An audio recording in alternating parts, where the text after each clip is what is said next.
ಹೆಣ್ಮಕ್ಳು ಅಂತಂದ್ರೆ ಒಂದು ಮಗು ಹುಟ್ಟೋದ್ರಿಂದ ಈ ದೇಶದ ಮುಂದಿನ ದಿನಗಳಲ್ಲಿ ಈ ದೇಶಕ್ಕೆ ಮುಖ್ಯಮಂತ್ರಿ ಆಗ್ಬೋದು, ಪ್ರಧಾನಮಂತ್ರಿ ಆಗ್ಬೋದು, ಇಲ್ಲ ನಮ್ಮ ಅಬ್ದುಲ್ ಕಲಾಂ ಅಂತವ್ರು ಆಗ್ಬೋದು, ಇಲ್ಲಾಂದ್ರೆ ನಮ್ಮ ಕೆ.ಸಿ. ರೆಡ್ಡಿ ಅಂತವ್ರು ಆಗ್ಬೋದು, ಇಲ್ಲಾಂದ್ರೆ ಟಿ. ಚೆನ್ನೈನಂತವ್ರದ್ದು, ಡಿ.ವಿ. ಗುಂಡಪ್ಪನವ್ರು ಅಂತವರೆಲ್ಲ ಆಗ್ಬೋದು. ಇದರಲ್ಲಿ ಅನೇಕ IAS IPS ಜನಗಳಾಗುವಂಥ ಮಕ್ಕಳು. ಎಲ್ಲರಿಗೂ ನಮಸ್ಕಾರ. ಒಂದು ಒಳ್ಳೆಯ ಕಾರ್ಯಕ್ರಮ. ಹೆಂಗಂದರೆ ಒಂದು ಮರಕ್ಕೆ ಬೇರಿರಬೇಕು, ಒಂದು ಬಿಲ್ಡಿಂಗಿಗೆ ಫೌಂಡೇಶನ್ ಇರಬೇಕು ಸ್ಟ್ರಾಂಗ್ ಆಗಿ. ಅಂದರೆ ಈ ದೇಶ ಏನಾದರೂ ಇವತ್ತು ಉದ್ಧಾರ ಆಗುತ್ತೆ, ಈ ದೇಶ ಏನಾದರೂ ಮುಂದುವರಿಯುತ್ತೆ ಅಂದರೆ ಮಕ್ಕಳ ಇರುವಂಥ ಸಂದರ್ಭದಲ್ಲಿ ಅವರು ಸಾಕುವಂಥ ಕೆಲಸವನ್ನು ನೀವೆಲ್ಲರೂ ಮಾಡ್ತೀರಲ್ಲ, ಅದೇ ಮೊದಲು ಬೇಸ್ಮೆಂಟು, ಬಿಲ್ಡಿಂಗು, ಸ್ಟ್ರಾಂಗು, ವೀಕು ಎಲ್ಲ ನಿಮ್ಮ ಕೈಯಲ್ಲೇ ಇದೆ. ಆದ್ದರಿಂದ ಇವತ್ತು ಒಂದು ಒಳ್ಳೆಯ ಕಾರ್ಯಕ್ರಮ ಬಂದಿದ್ದೀವಿ. ತುಂಬ ಖುಷಿಯಾಗಿದೆ ಆ ಕಾರ್ಯಕ್ರಮ ಅಂತ. ಇವತ್ತು ಜಿಲ್ಲಾಡಳಿತದಿಂದ ಮತ್ತು ಇವತ್ತು ಮಹಿಳಾ ಮತ್ತು ಮಕ್ಕಳ ಕಲ್ಯಾಣಕ್ಕೆ ಮಂತ್ರಿಗಳಾದಂಥ ನಮ್ಮ ಅಪ್ಪನವರಾದಂಥ ಲಕ್ಷ್ಮೀ ಹೆಬ್ಬಾಳ್ಕರ್ ಅವರು ಕೋಲಾರಕ್ಕೆ ಬಂದಿದೆ, ಸಂತೋಷ ತಂದಿದೆ. ನನ್ನ ಹೃದಯಪೂರ್ವಕ ಅವರಿಗೆ ನಾನು ಧನ್ಯವಾದಗಳನ್ನು ತಿಳಿಸ್ತೀನಿ. ಯಾಕಂದರೆ ಮಹಿಳೆಯರಿಗೆ ಧೈರ್ಯ ತುಂಬಬೇಕು. ಎಷ್ಟೇ ನಾವು ಹೇಳಿದ್ರೂ ನಮ್ಮ ಲಕ್ಷ್ಮೀ ಹೆಬ್ಬಾಳ್ಕರ್ ಅವರು ಸ್ವಲ್ಪ ಅವರು ಧೈರ್ಯ ತುಂಬಿದ್ರೆ ಇನ್ನೂ ಜೋರಾಗಿ ನಮ್ಮ ಹೆಣ್ಮಕ್ಳು ಕೆಲಸ ಮಾಡಿ ಈ ಮಕ್ಕಳನ್ನು, ಪ್ರೆಗ್ನೆನ್ಸಿಯವರನ್ನು ಅಂಗನವಾಡೀಸ್ನಲ್ಲಿ ಇದರಲ್ಲೆಲ್ಲ ಕೆಲಸ ಮಾಡೋದಕ್ಕೆ ಇನ್ನೂ ಧೈರ್ಯ ಬರುತ್ತೆ ಅನ್ನೋ ಒಂದು ನಂಬಿಕೆ ಇದೆ. ಅದಕ್ಕೆ ನಾನು ಅವ್ರಿಗೆ ಧನ್ಯವಾದಗಳನ್ನು ತಿಳಿಸ್ತೀನಿ. ಅದೇ ರೀತಿ ನಮ್ಮ MLC ಅನಿಲ್ ಅಣ್ಣವರಾದಂಥ ಅವ್ರಿಗೂ ನಾನು ಧನ್ಯವಾದಗಳನ್ನು ತಿಳಿಸ್ತೀನಿ. ಹಾಗೆ ನಮ್ಮ 5 ಗ್ಯಾರಂಟಿಗಳ ಜಿಲ್ಲಾಧ್ಯಕ್ಷರಾದಂಥ ಶಿವಕುಮಾರ್ ಅವರು, ಅದೇ ರೀತಿ ನಮ್ಮ ನಗರಸಭೆ ಮಾಜಿ ಅಧ್ಯಕ್ಷ ಅಂತ ಲಕ್ಷ್ಮೀದೇವಪ್ಪನವರು, ಹಾಗೆ ನಮ್ಮ ಜಿಲ್ಲಾಧಿಕಾರಿಗಳು ಮೊದಲು ಈ ಇಲಾಖೆದಲ್ಲಿ ಇದ್ದವರು ಅಲ್ವಾ ಸರ್? ಜಿಲ್ಲಾಧಿಕಾರಿಗಳು ಮೊದಲು ಮೇಡಮ್ ಅವ್ರಿಗೆ ಹೇಳ್ತಾ ಇದ್ದೆ ನಾನು, ಜಿಲ್ಲಾಧಿಕಾರಿಗಳು ಇಲಾಖೆಯಲ್ಲಿ ಇದ್ದರು ಮೇಡಮ್, ಅದರಿಂದ ತುಂಬ ಐಡಿಯಾ ಆಗಿದೆ ಈ ಇಲಾಖೆ ಬಗ್ಗೆ ಅಂತ ಹೇಳ್ತಾ ಇದ್ದೆ. ಅದರಿಂದ ಅವ್ರಿಗೂ ನಾನು ಧನ್ಯವಾದಗಳನ್ನು ತಿಳಿಸ್ತೀನಿ. ನಮ್ಮ ಜಿಲ್ಲಾ ಪಂಚಾಯತಿ CEO ಅವ್ರಿಗೂ ಧನ್ಯವಾದಗಳು. ಅದೇ ರೀತಿ ನಮ್ಮ ಅಡಿಷನಲ್ SP ಸಾಹೇಬರು ಬಂದಿದ್ದಾರೆ. ಅಡಿಷನಲ್ SP ಸಾಹೇಬರು ಅಂದರೆ ಅವ್ರು ಹೆಂಗೆ ಅಂದರೆ ಕಾನ್ಸ್ಟೇಬಲ್ ಏನೇನು ಕೆಲಸ ಮಾಡ್ತಾರೋ ಆ ಥರ ಓಡಾಡ್ತಾರೆ ಪಾಪ ಅವರು. ಅಂಥವ್ರು ಒಳ್ಳೆ ಆ್ಯಕ್ಟಿವ್ ಆಗಿರುವಂಥವ್ರೇ ನಮಗೆ ಸಿಕ್ಕಿದ್ದಾರೆ. ಅದಕ್ಕೂ ನಾನು ಅವ್ರಿಗೂ ಧನ್ಯವಾದಗಳನ್ನು ತಿಳಿಸ್ತೀನಿ. ಮಹಿಳಾ ಮತ್ತು ಮಕ್ಕಳ ಕಲ್ಯಾಣ ಇಲಾಖೆದು ನಾವು ಅಲ್ಲಿನ ನಾವು ಹೇಳಿದ್ರು, ಗೃಹಲಕ್ಷ್ಮಿ ಎಷ್ಟು ಜನಕ್ಕೆ ಹೋಗ್ತಾ ಇದೆ, ಇವತ್ತು ನಮ್ಮದು ಗೃಹ ಜ್ಯೋತಿ ಎಷ್ಟು ಜನಕ್ಕೆ ಹೋಗ್ತಾ ಇದೆ, ಶಕ್ತಿ ಯೋಜನೆ ಎಷ್ಟು ಜನಕ್ಕೆ ಹೋಗ್ತಾ ಇದೆ, ಎಲ್ಲವನ್ನು ಹೇಳಿದರೆ ಎಲ್ಲ ಲೆಕ್ಕಾಚಾರ ಎಲ್ಲರ ಹತ್ರ ಇದೆ. ಒಂದು ಕಡೆ ಈ ಯೋಜನೆಗಳು ನಾವೇನು ಸರ್ಕಾರದಿಂದ ಜನಕ್ಕೆ ಯೋಜನೆಗಳನ್ನು ಕೊಟ್ಟಿದ್ದೀವಿ, ಅದನ್ನು ಶುದ್ಧಪೂರ್ವಕವಾಗಿ ಆ ಯೋಜನೆಗಳನ್ನು ನಾವು ಜನಗಳ ಮನೆ ಬಾಗಿಲಿಗೆ ತಲುಪಿಸ್ತಾ ಇದ್ದೀವಿ.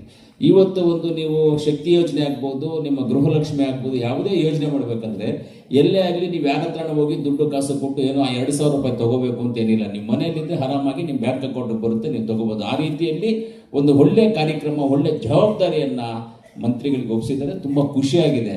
ಆಮೇಲೆ ಇನ್ನೊಂದೇನೆಂದರೆ ನಾನು ಇನ್ನೂ ಒಂದು ವಿಚಾರ ಹೇಳಬೇಕಾಗ್ತದೆ. ಇದರಲ್ಲಿ ಮಹಿಳಾ ಮತ್ತು ಮಕ್ಕಳ ಕಲ್ಯಾಣ ಇಲಾಖೆ ಕಮಿಟಿನಲ್ಲಿ ಮೆಂಬರ್ ಮೊನ್ನೆ ಶುಕ್ರವಾರವರೆಗೂ ಇದ್ದೆ ನಾನು. ಶುಕ್ರವಾರ ಮೊನ್ನೆ ಚೇಂಜ್ ಮಾಡಿಬಿಟ್ಟವ್ರೆ ನನಗೆ, ಶುಕ್ರವಾರದಿಂದ ಚೇಂಜ್ ಮಾಡಿದೆ. 1 ವರ್ಷ ಕಮಿಟಿನಲ್ಲಿ ಇದ್ದೆ ನಾನು. 1 ವರ್ಷ ಕಮಿಟಿಲಿದ್ದೆ. ಮೊನ್ನೆ ಹೋದ ಶುಕ್ರವಾರ ನಮ್ಮ ಕೋಲಾರಲ್ಲೇ ಮೀಟಿಂಗ್ ನಡಿಬೇಕಾಗಿತ್ತು. ಜಿಲ್ಲಾಧಿಕಾರಿಗಳಿಗೂ ನಾನು ಹೇಳಿದೆ. ಆಮೇಲೆ ನಮ್ಮದು 21ನೇ ತಾರೀಕು ಇಲ್ಲಿ KDP ಮೀಟಿಂಗ್ ಇರೋದ್ರಿಂದ ನಾವು ಆ ಮೀಟಿಂಗನ್ನು ಪೋಸ್ಟ್ಪೋನ್ ನೆಕ್ಸ್ಟ್ ವೀಕಲ್ಲಿ ಮಾಡೋಣ ಅಂತ ಪೋಸ್ಟ್ಪೋನ್ ಮಾಡಿದೆ. ಅಷ್ಟೊತ್ತಿಗೆ ನನ್ನನ್ನು ಕಮಿಟಿಯಿಂದ ತೆಗೆದುಬಿಟ್ಟು ಬೇರೆ ಕಾಗದ ಪತ್ರ ಸಮಿತಿಗೆ ಹಾಕಿದ್ದಾರೆ. ನಮ್ಮನ್ನು ಕಮಿಟಿನ ಹೆಂಗಿದೆ ಅಂದರೆ ಕಮಿಟಿ ನನ್ನನ್ನು ತೆಗೆದಿದ್ದು ಒಂದು ಕಡೆ ಒಳ್ಳೇದಾಯ್ತು ಆ ಕಮಿಟಿಯಿಂದ. ಯಾಕೆಂದರೆ ಅಲ್ಲೇನು ಕೆಲಸ ಇರೋದಿಲ್ಲ, ಪ್ರಾಬ್ಲಮ್ ಇರೋದಿಲ್ಲ, ಏನು ಇದೆ. ಯಾಕಂದರೆ ಎಲ್ಲ ಅಕ್ಕ ಅವ್ರು ಸಾಲ್ವ್ ಮಾಡಿಬಿಟ್ಟಿದ್ದಾರಲ್ಲ, ಏನು ನಮಗೇನು ಕೆಲಸ ಕೊಟ್ಟಿಲ್ಲ ಕಮಿಟಿಗೆ, ಎಲ್ಲ ಸಾಲ್ವ್ ಮಾಡಿಬಿಟ್ಟಿದ್ದು. ಏನೋ ಚಿಕ್ಕ ಪುಟ್ಟ ಕೆಲಸಗಳು ಬರ್ತಾಯಿತ್ತು, ಮೀಟಿಂಗ್ ಮಾಡ್ತಾಯಿದ್ವಿ, ಹೋಗ್ತಾ ಇರ್ತೀವಿ. ನಾನು ರೀಸೆಂಟಾಗಿ 1 ತಿಂಗಳ ಹಿಂದ್ಗಡೆ ನಾವು ಜಮ್ಮು ಕಾಶ್ಮೀರಿಗೆ ಇಲಾಖೆ ವತಿಯಿಂದ ನಾವು ಟ್ರಿಪ್ ಹೋಗಿದ್ವಿ ನಾವೆಲ್ಲ. ಅಂದರೆ ಇಲಾಖೆ ಟ್ರಿಪ್ ಅಂದರೆ ಏನು ನೋಡೋಕ್ಕಲ್ಲ, ಆ ಸರ್ಕಾರದ ಜೊತೆ ನಿಮ್ಮ ಯೋಜನೆಗಳೇನಿದ್ದಾವೆ, ನಮ್ಮ ಯೋಜನೆಗಳೇನಿದೆ, ಅವ್ರ ಹತ್ರ ಏನಾದರೂ ಒಳ್ಳೆ ಯೋಜನೆಗಳಿದ್ದರೆ ನಾವು ತಗೊಳ್ಳೋದು, ನಮ್ಮ ಹತ್ರ ಇರುವಂಥ ಯೋಜನೆಗಳನ್ನ ಅವ್ರಿಗೆ ಕೊಟ್ಬಿಟ್ಟು ಬರುವಂಥದ್ದನ್ನು ಒಂದು ಮೀಟಿಂಗ್. ಆಮೇಲೆ ಜಮ್ಮು ಅಲ್ಲಿನ ಸರ್ಕಾರದಲ್ಲಿ ಇದು ಮಾಡಿದ್ವಿ. ಒಂದೇ ಸರ್ಕಾರನ 6 ತಿಂಗಳು ಅವರು ಆ ಕಡೆ ಈ ಕಡೆ ಶಿಫ್ಟ್ ಆಗ್ತಾರೆ. ಅಂದರೆ ಅಸೆಂಬ್ಲಿ ಬಂದು 6 ತಿಂಗಳು ಇಲ್ಲಿ, 6 ತಿಂಗಳಲ್ಲಿ ಆಡಳಿತ ನಡೆಸ್ತಾರೆ. ಶ್ರೀನಗರದಲ್ಲಿನೂ ನಾವು ಹೋಗಿದ್ವಿ. ಅಲ್ಲಿ ಹೋದ್ರೆ ಅವ್ರಿಗೆ ಮಹಿಳಾ ಮತ್ತು ಮಕ್ಕಳ ಕಲ್ಯಾಣ ಬಗ್ಗೆ ಏನೂ ಗೊತ್ತೇ ಇಲ್ಲ ಅವರಿಗೆ. ಆಮೇಲೆ ಅದಕ್ಕೆ ಸಪ್ರೇಟ್ ಆದಂಥ ಮಂತ್ರಿ ಇಲ್ಲ, ಸೋಷಿಯಲ್ ಡಿಪಾರ್ಟ್ಮೆಂಟೇ ಮೇಂಟೈನ್ ಮಾಡ್ತಾರೆ. ಅವ್ರು ನಾವು ಕೇಳಿ ಸರ್ ನಮಗೇನು ಗೊತ್ತಿಲ್ಲ, ನೀವೇನಾದರೂ ಹೇಳಿ ನಾವು ಹೇಳ್ತೀವಿ ಅಂತ ಹೇಳ್ತಾರೆ. ನಮ್ಮನ್ನು ಕೇಳ್ತಾ ಇದ್ರು. ಅವಾಗ ನಾವೆಲ್ಲ ಎಕ್ಸ್ಪ್ಲೇನ್ ಮಾಡಿದ್ವಿ. ನಮ್ಮಲ್ಲಿ ಅಂಗನವಾಡಿಗೆ ಅವ್ರು ಸೆಂಟ್ರಲ್ ಗೌರ್ಮೆಂಟ್ ಪ್ರೋಗ್ರಾಮ್ಸ್ ಏನು ಬರುತ್ತೋ ಅದನ್ನು ಮಾತ್ರ ಇಂಪ್ಲಿಮೆಂಟ್ ಮಾಡ್ಕೊಳ್ಳಿ, ಸ್ಟೇಟ್ ಗೌರ್ಮೆಂಟ್ ಏನೂ ಮಾಡೋದಿಲ್ಲ ಅವರು. ಅದು ನಾವೆಲ್ಲ ಅವ್ರಿಗೆ ಎಕ್ಸ್ಪ್ಲೇನ್ ಮಾಡಿ ನಾವು ಮಕ್ಕಳಿಗೆ ಯಾವ ರೀತಿ ನೋಡ್ಕೊಳ್ತೀವಿ.